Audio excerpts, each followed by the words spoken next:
So Aquarius, let's have a look at your career and ambitions then for this period of time, from the new moon in Pisces right the way through to the total lunar eclipse or full moon in Virgo on the 14th of March. So this one is going to be specifically about your career and ambition. Really, I'm looking to identify opportunities, like pitching pivots, how you can be a bit bold and entrepreneurial, how you might boost your productivity. Indeed, with this waxing moon phase in particular next week from the 7th of March, that definitely bodes well. How you might navigate challenges and also consider your financial resources. So let's get cracking and see what comes up. The first thing worth focusing on is, my attention is really on your second house, your 10th house, and your 6th house, and the rulers of these houses, and also what's in them. What fascinates me is obviously we've got the new moon in your second house. Now, the new moon is there to create new opportunities, and the second house is all about your earnings and how deservable you feel. Do you feel deserving of good luck and good fortune? And do you think you're good enough as well? But this new moon is really here to bring a new, fresh energy and insight. Given that it's in the sign of Pisces, it's also, I think, important to know that you are really focusing on your career in a way that suits your soul, that feels like you're not shooting yourself in the foot, you're not playing too small, you're not playing a big ego game, that it just fits you just right. So I do think this is a new start that's worth exploring. The ruler of this house is both Jupiter and Neptune, and you've had Neptune going through this for a long time. Now, Neptune can bring up some real games in the second house. It can create some uncertainty. Right now, the Neptune and the North Node are in a conjunction in your second. To me, this is an indication that there's a newfound sense of spirituality or connection, or a need for a greater level of forgiveness or a greater level of communion. So anywhere where in your career you feel like doing your job means you have to separate from the rest of humans, or that something in your job is making you feel less forgiving and more judgmental, anywhere where that dynamic is playing out, I think that is part of the old you. I don't think this is something you want to bring into your new you. So that could take some working around. It's hard, isn't it? If you've gone into a kind of matrix job, into a narrative job, a narrative career that you've invested time and energy into, it's hard to make the switch. And I think you've had many nudges along the way as Neptune has come through here. Neptune has been passing through this for well over 6 years. Neptune here will have got you questioning all of your desires, motivations, and reasons for doing what you do. And Neptune here will have given you opportunities to cheat a little bit and to take shortcuts.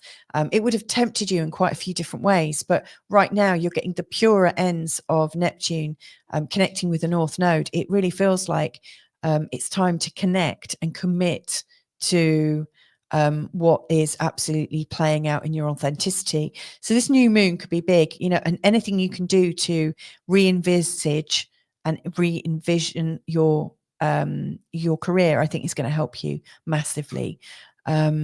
Really, really, truly.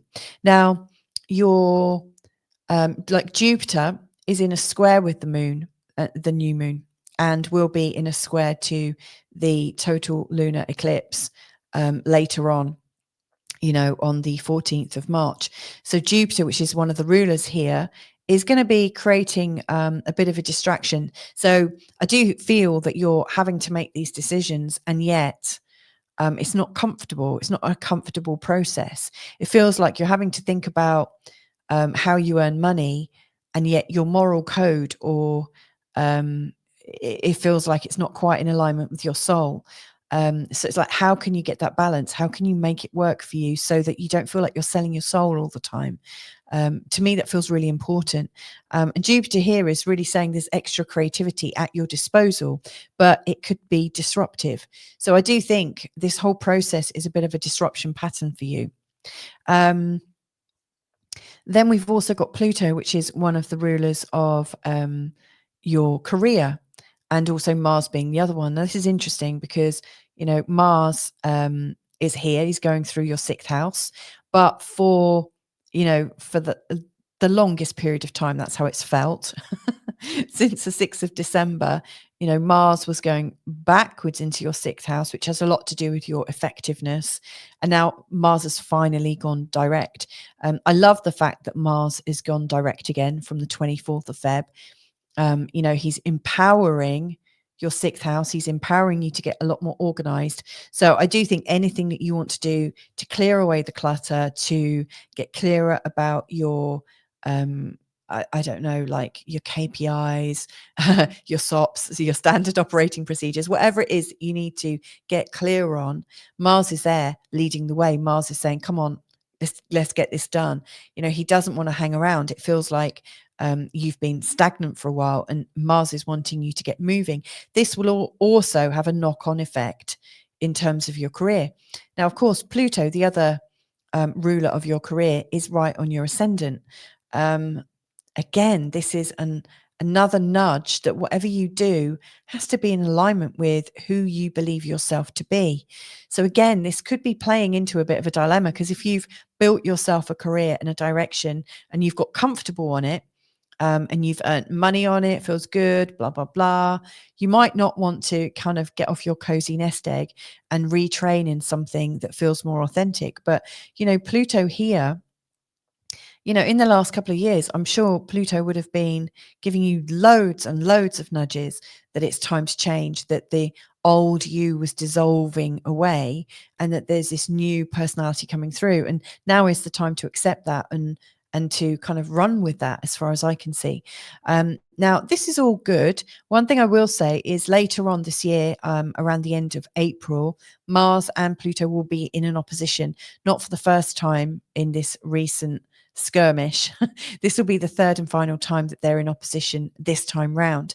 So the first time was on the 3rd of November, the second on the 3rd of January, and this one will be on the 27th of April. Whatever was coming up on the 3rd of November and the 3rd of January as conflict for you, in terms of your career, where you felt pulled in 2 different directions, on the April the 27th is coming into a time when that polarity is coming up again for you.